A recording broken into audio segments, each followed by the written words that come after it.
اللہم صلی علی سیدنا و مولانا محمد وعلی آل سیدنا و مولانا محمد وبارک وسلم۔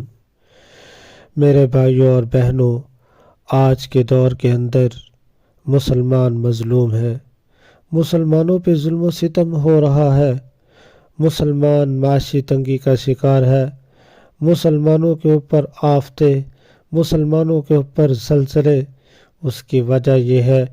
کہ ہم نے اللہ کو چھوڑا، اللہ کے حکموں کو چھوڑا، اللہ کے رسول صلی اللہ علیہ وسلم کے طریقوں کو چھوڑا،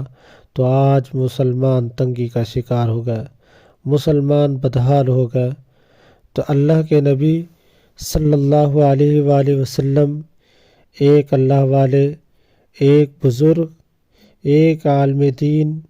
اور ایک جید قسم کے بزرگ کے خواب کے اندر آتے ہیں، اور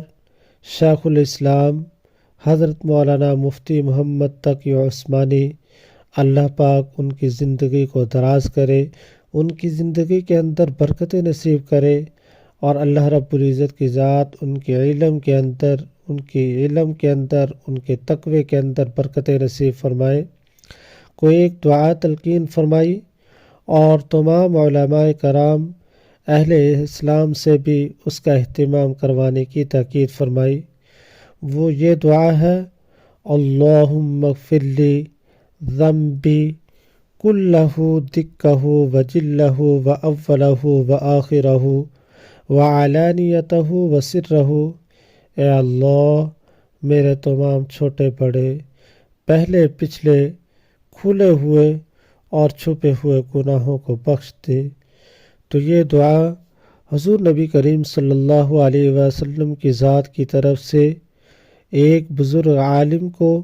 خواب کے اندر بتائی گئی، اور حضرت مولانا مفتی محمد تقی عثمانی صاحب اور تمام اہل اسلام اور تمام علماء سے اس دعا کی تلقین کی گئی کہ جہاں تک ہو سکے اس دعا کو زیادہ سے زیادہ پڑھا جائے۔